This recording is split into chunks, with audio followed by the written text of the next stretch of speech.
Hello guys! Dito na naman po tayo ngayon guys.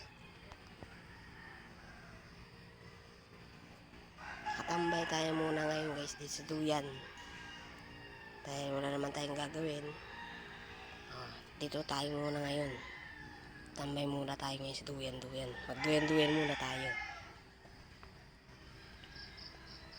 Medyo makulimlim oh. Makulimlim masyado. Kala mo hapon na. Kaya tayo ngayon dito yung nakatambay tayo ngayon. Dito tayo sa duyan.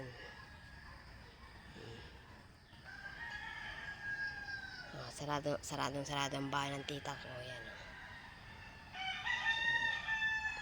Wala tayo ngayong kakulitan guys.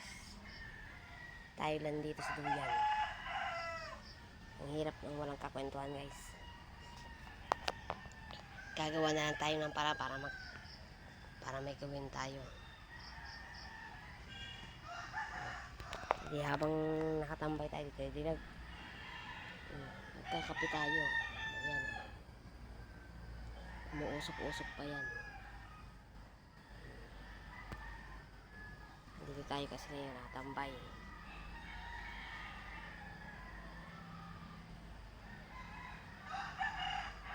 Masarap ngayon tumambay dito guys kasi maliwanag na rito.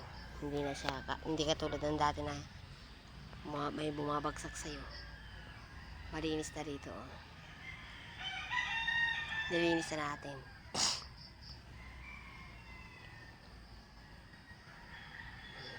Para tayo rito yung antagan yung nag-aabang ng kung ano ang babagsak sa'yo.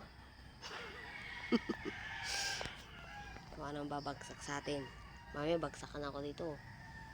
Hindi na nagkanda talon-talon siguro ako. Wala yan. Ayoko na mabagsakan nun kasi takot ako.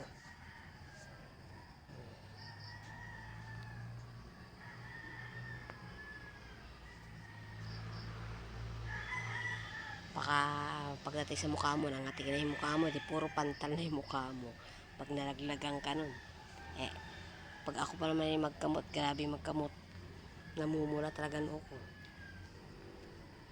Kasi ako di ko inasahang bagsakan ulit ako ng mga ganun-ganun. Maliliit pa naman siya guys, mga ganyan pa. Ganyan o. Yan na nang bumabagsak. Masarap tumambay dito guys. Lalo pag may duyan ka, masarap tumambay. Huwag lang yung may pupuntang makukulit. Nako, kukulit. Lalo na isa kong hipag na makulit. Pag pumunta dito yan, grabe ang kulit nun guys.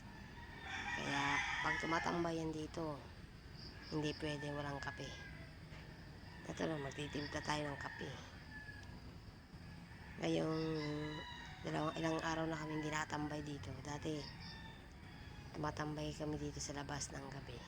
Gabi kami nagtatambayan.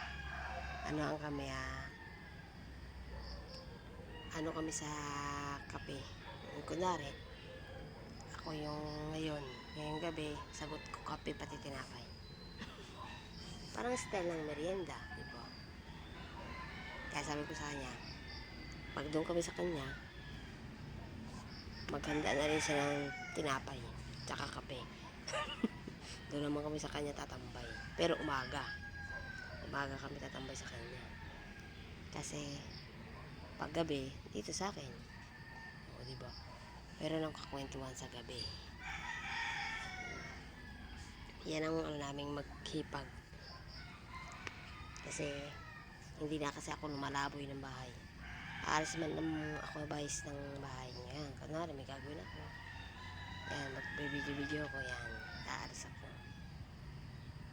Pero pag ganito, sa bahay lang ako yan. Hindi ako umalis ng bahay. Kasi ako,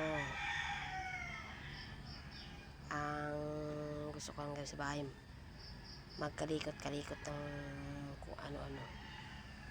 Kaya sa bahay lang ako. Hindi ko rin maiwanan guys yung bahay. Dahil sa pangit na bahay kong yan, hindi ko kayang iwanan. Oh.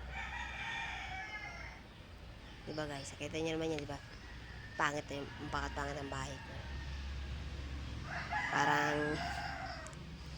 Parang kulungan ng manok. Bale, kahit ganyan lang ang bahay ko guys, masayang masaya na ako dahil meron naman kami natutulugan. May natutulugan naman kami. Kahit may tulo-tulo yan. Kaya sila yung pinapupunta ko dito sa bahay. Kaya sabi ko, tumambay kayo doon sa bahay para may kakwentuhan man lang. Kasi naboboring ako guys pagka wala akong kakwentuhan. Kahit sino naman guys, maboboring kapag wala kang kakwentuhan, diba? Tingnan mo ako ngayon, oh, nakatambay ako dito ngayon, oh. Dito sa may duyan. Anong oras ngayon? Magtatanghalian na. Alas 10 na ng umaga.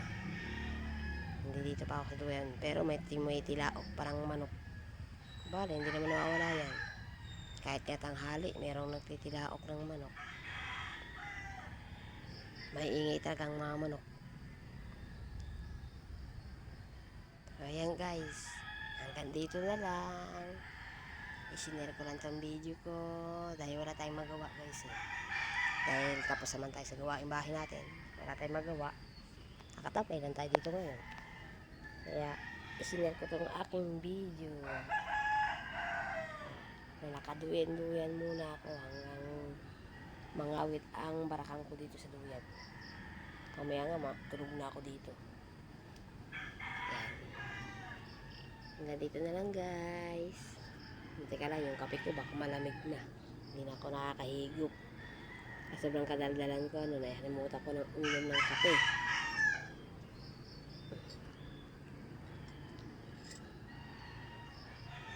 Malamig na nga.